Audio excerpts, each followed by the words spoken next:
Hi, I'm Antonis, and I want to welcome you all on this second part of the tutorial how to paint the icon of Christ. Here on this second part, you will see me painting the clothes of Christ. And of course, it's a great opportunity for me to thank you all for your ongoing support here on Patreon. So I want to paint the piece of garment of Christ that we call chiton in Greek. It's the inner garment first. And this is going to be a dark red color. So you already see me preparing this color on my palette using iron oxide red, some black and some cobalt blue. I will also prepare here on my palette the darker γραψίματα of the garment, the darker shadowy parts, the folds of the garment, by adding some more cobalt blue and some more black. Now, when you paint clothes, like in all the process of iconography, you have to really observe your reference photo to really try and understand which area of the finished icon that you observe is the proplasmos, which color is the proplasmos, and try to create this color as close to what you see as possible. The clothes of Christ have some variation from icon to icon and from a type to another. Here, in the icon of the so-called Pantocrator, the inner garment of Christ, as the one that I'm painting, is usually red. Most often it's a dark red, or it can be brighter, like in the icon of Christ that was painted by Theophanis, and now it belongs to the Stavronikita monastery in Mountain Athos. So anyway, here I'm using a synthetic brush, a bigger brush. I don't need extreme accuracy at this point, so I will use a synthetic brush that is good for acrylic colors. And little by little I will fill this area of the cloth with my proplasmos. As I say, proplasmos is the base color that accepts both shadows and lights.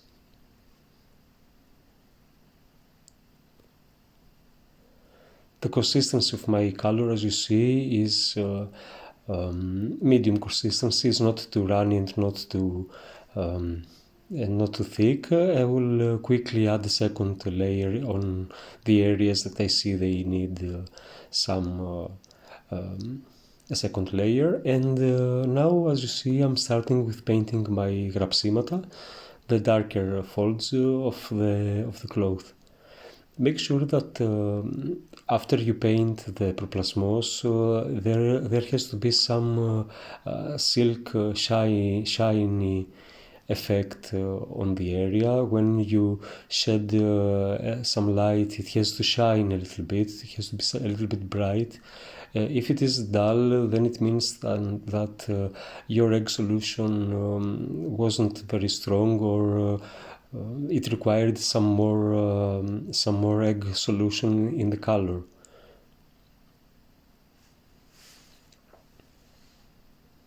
Here I'm doing these γραψίματα carefully. The important thing here is to paint them in with a stable hand, to make these lines as stable, not shaky as possible, and to keep the thickness of these lines the same everywhere as it is appropriate.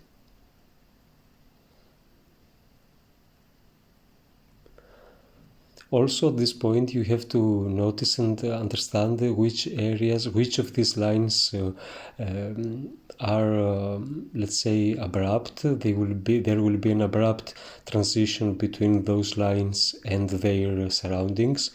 Probably some lights on the right and left side of them on some lines, and which lines will accept no light on their sides, so they can possibly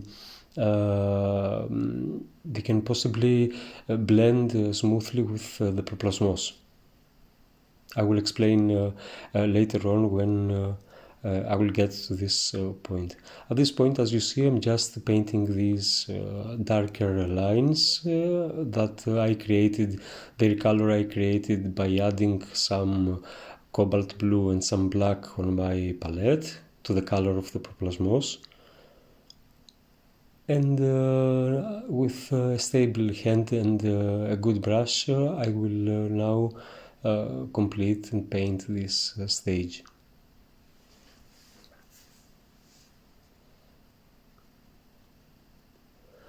Of course, I'm observing my reference as much as I can.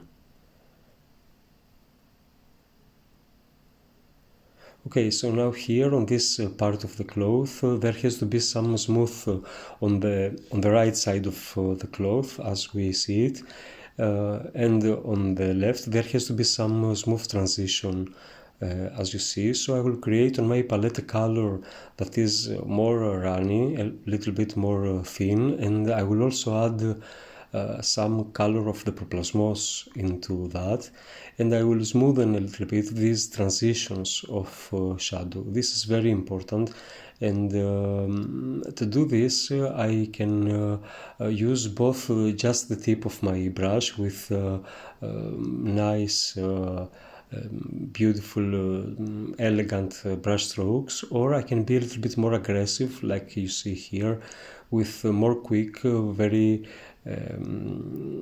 by blending the shadow to the proplasmos with quick and nice brush strokes. So this step though is important, and you have to make sure that there are areas on your at this stage when you paint your grapsimata that they get this soft blend of shadow. So try to practice on this, and you will have amazing results. Now I'm ready to proceed with my first light. So I will use some color of my proplasmos, and I will add a little bit of cadmium red at this point, because I want my first color, my first layer of light to be a brighter red, to use a brighter red than the iron oxide red. So I use cadmium red. I add a little bit of cadmium yellow just to give it an orangey hue in this. I add some egg solution, needs to make it runny enough, but not very runny, just so that it's comfortable for my brush to use. And I will paint this first layer of light. Here I'm using a Kolinsky brush already, but it's a bigger brush than I normally use to paint the facial features.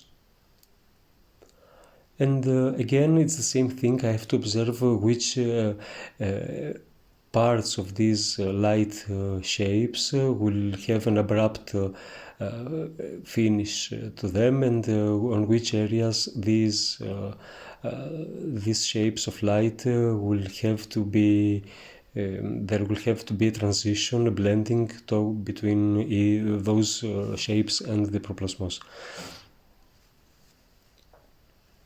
Here you see that, and this is unfortunate, how my hands have been, are a little bit dirty from the color. I wouldn't mind at all if I didn't use any cadmium red while painting this. If I just used iron oxide or titanium white, colors that are not toxic, it could be fine. Here though, I use toxic colors, and my hands shouldn't be dirty. It would be better if I used gloves while painting this.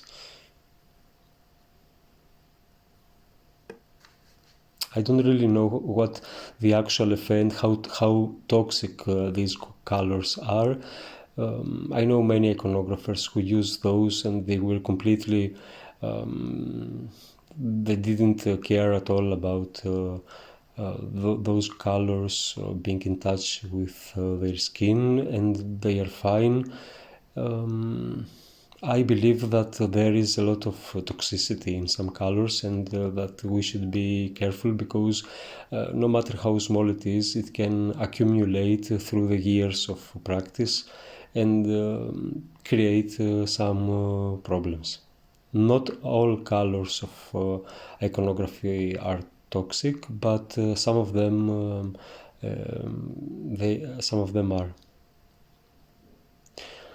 Here you see though the process. Again, the hand is steady. You have to you have to get accustomed to using the stick. It's like really important. I really don't know how people paint without in such style, without using this stick.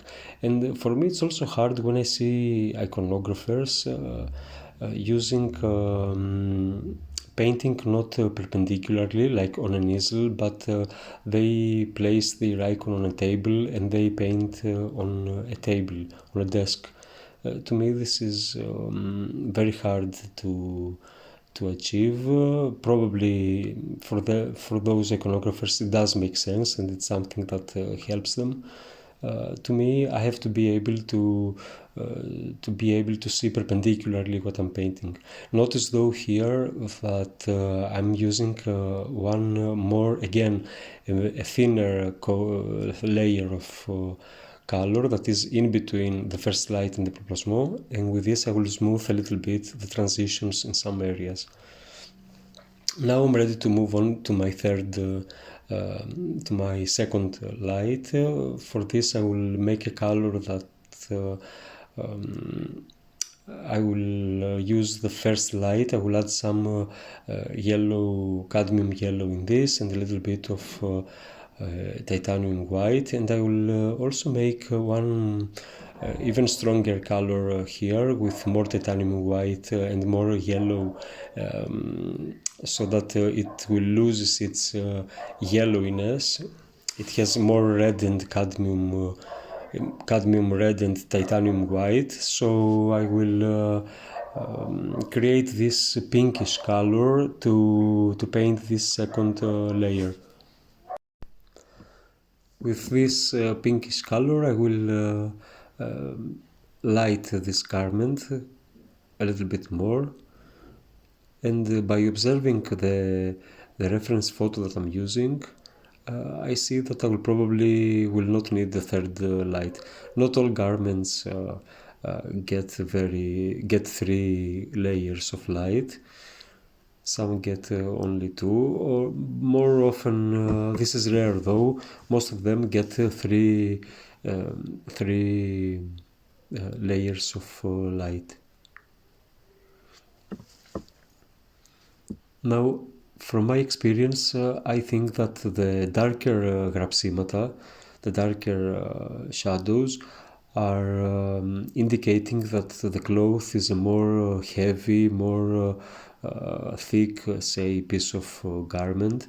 Whereas when we use lighter grapsimata, this indicates a more soft, more silky, say, texture of cloth. For example, in the clothes of the bishops or the clothes of angels, where proplasmos is already too light, like very close to white.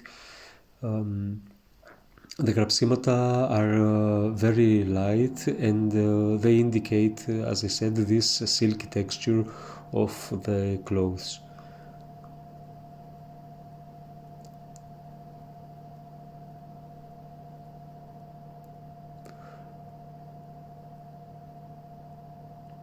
Again, see here how I use just the tip of my brush, creating these shapes of light. Make sure that you understand that even these sharp lines, they have to have a shape. This is how you have to think of them, that even those lines have to have their own shape.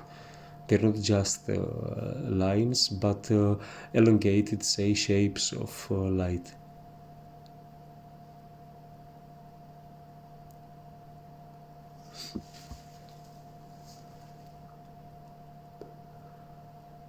And also at this point, make sure that these lines they engulf the lines of grapsimata in a nice way. They are attached to the grapsimata in a nice way, and they help so that the lines of the grapsimata will keep their thickness everywhere.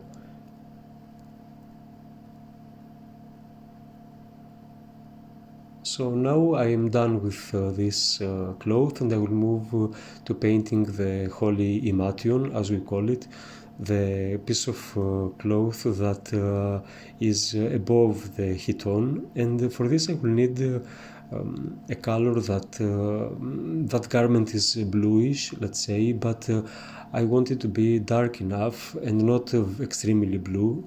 So I'll create a proplasmo with ivory black, a little bit of and a little bit of cobalt blue, and I can break this bluishness, let's say, by adding also a little bit of cadmium yellow, just a little bit, or just a little bit of yellow ochre.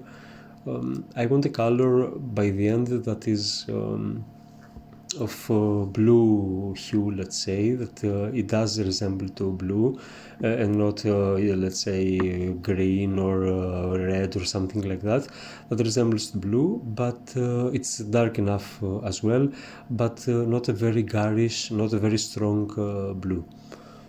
Anyway, by adding black, the bluishness will disappear. Let's say the strong bluishness will disappear just by adding black. I also will add a little bit of cadmium yellow just to make it more sweet, a little bit more, just a tiny bit of yellowy. And with this proplasmos, as you see here, I'm filling the area where this cloth will have to be painted. I know that some of what I say make no sense in theory, but when you apply those on while painting, you will understand what I'm talking about. Also see here how I don't repeat, I don't stay in an area where when I apply color, I will apply the color and then I will move on with painting a different area and give some time for the color to dry. On these early layers of color, the use of brush has to be gentle, it has to be not very aggressive, but think of it more as if just applying the color softly with your brush. And here especially on the second layer, I will be extra careful to not sweep the color that is underneath. If I insist too much on an area, then I will probably sweep that color, and I don't want something like this to happen. With this second color, I have covered satisfyingly the proplasmos, and it's okay if it's not perfect. You can apply some color here and there where you see that it's extremely transparent, but you don't need to go extremely flat when painting this proplasmos. So now I will use my γραψίματα. I will paint my γραψίματα. I have prepared on my palette a color that is some of the color of the προπλασμός, and of course I'm adding a little bit of black to darken this color, and with this color I will paint my γραψίματα. Again, it's the same thing with the γραψίματα of the previous color. They have to be stable, they have to be of almost equal, let's say, thickness, all the lines. And of course I have to be careful, I have to observe which areas need some extra blending with the προπλασμός and which areas need to have an abrupt end. This is a little bit tricky here, and you will save some time if you are not very comfortable with and experienced with iconography. You can save some time by etching your drawing on your gesso, like etching these lines that you have drawn on paper with a needle, the needle of a compass, on the gesso. This is something that I used to do as a student of iconography. Now not anymore. Now I'm comfortable enough to just draw this directly with my brush, just by observing my reference. But if this is too complicated for you, feel free to use the needle of a compass and etch the gesso, so that you will have a guide now that after painting the προπλασμός to where these γραψίματα will have to be painted. Sometimes I have to do corrections when I'm painting directly the way I'm painting here. I will have to do corrections, and anyway, I have to be in much alert as to where to paint these lines. I have to really see where they start, where they end, how much space there should be in between the lines, etc. It is a process that I do enjoy.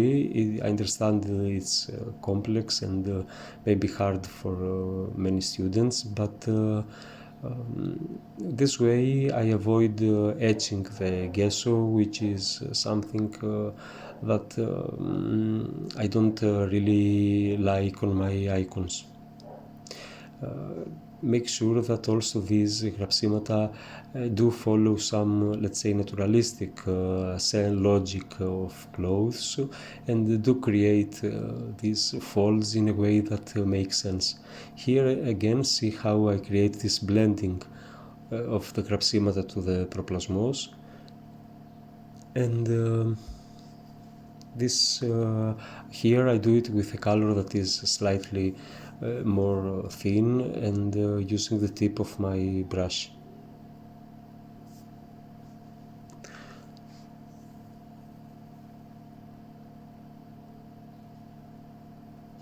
Really try to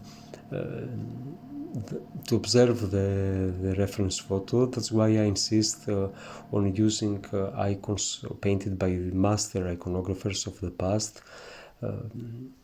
Many iconographers today are great, but why not use the master iconographers and just copy and study their work?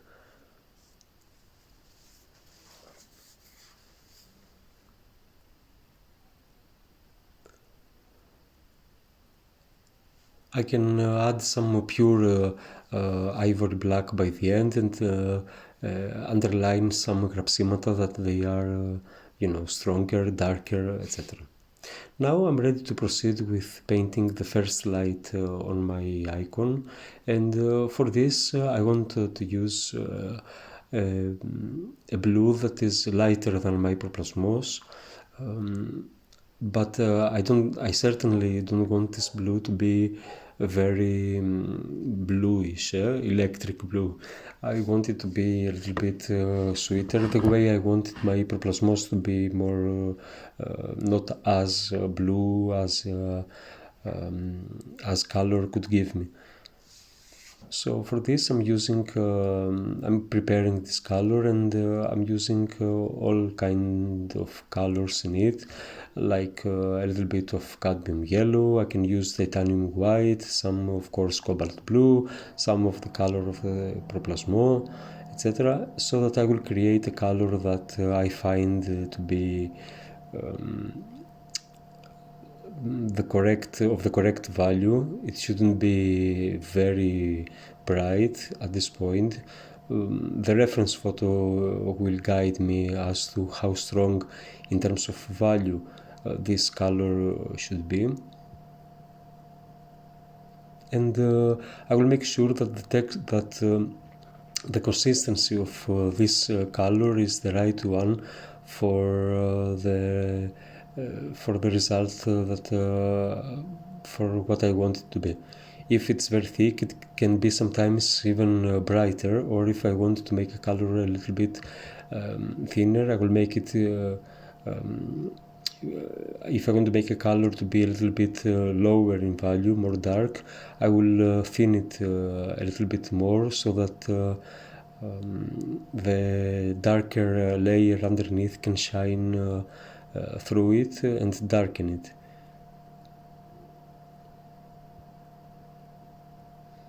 Here I created this color that is gray, green, bluish one, and with this one I will paint the first layer of light on this garment. Make sure that the shapes are correct, they are stable.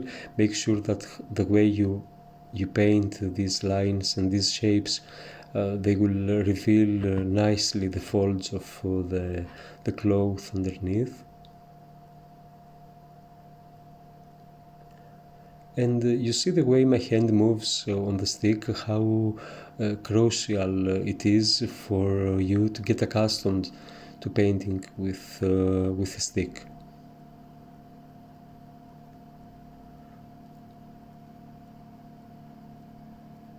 You should be as accustomed as to just forget that you are using one.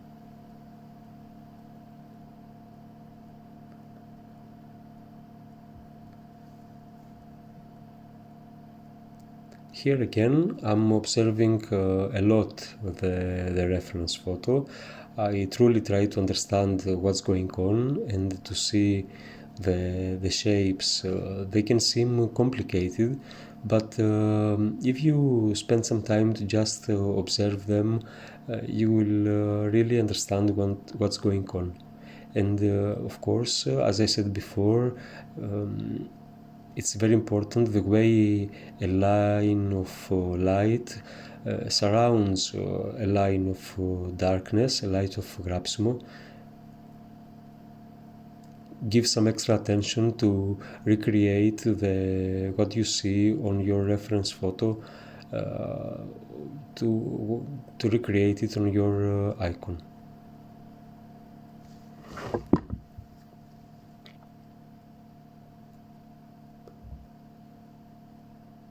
If you need, you can go back one step and add some grapsimo or correct something. As I often do, I will soften a little bit some areas, as you see here, by using a color that is very thin in consistency and a little bit darker than the first photosma. But I will not cover everything with this color. I will go a little bit back and forth at this stage. This in-between color will create some beauty, some nice rich visual effect that I definitely need. So now I will take some of the color of my proplasmos. I will add a little bit of titanium white. I can also add some more blue or some more cadmium yellow, depending on really what I want. And I will use this color to light the second light. This is also this light is also the final one, but see how the in-between color I used earlier on looks a little bit like a first layer, although it's just a transitionary layer of color. So this I have to make sure that this second light is the correct value. It doesn't mean that sometimes many students add just pure titanium white to paint these highlights on the clothes, but that's not always the case. In some garments we do use pure titanium white, but in many cases, here included, the third color is not pure titanium white. It's broken, let's say, with a little bit of blue and cadmium yellow. I don't use any of the previous colors. It's best not to use any of the previous colors to mix in order to produce the color of this third light, this second light, because I don't want any grayish color in it. So here it's best if you use titanium white, a little bit of cadmium yellow, a little bit of cobalt blue, or any kind of blue that there is on your palette. Here the lines are more sharp, of course. They are smaller. They are more lines, let's say, but especially here you have to think of them as shapes and not just lines. They have a thickness, they have a specific dynamic on your reference photo, and this dynamic is what you have to recreate. See how sharp they are and what their relationship is in terms of value with their previous layer of light, and try to recreate this same relationship on your icon.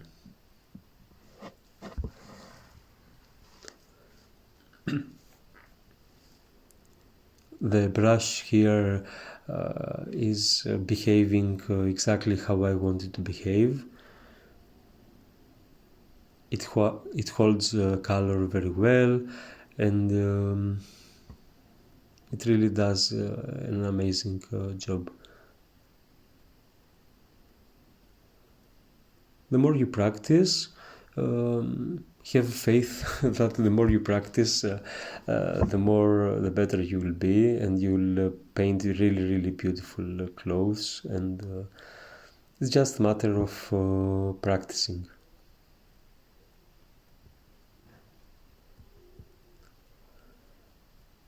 And it's really a pleasure to paint this the highlights on anything, actually, because we suddenly reveal the beauty of the garment, and all the work that we have done so far, it will reveal itself on this when we paint this third layer of light. I say third because I also add my in-between color. In reality, it's just 2 layers of light and one in-between in this case.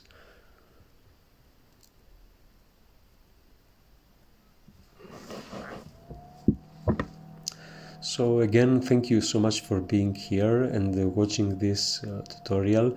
There is going to be another part where I will paint the face of Christ. You will see me painting the beard, the mustache, and how I light the face with psimitheas, the highlights, and all this. I hope this second part was helpful to you. I would urge you to to be in the studio to paint. Forgive my thick accent and my English, just keep the visuals here.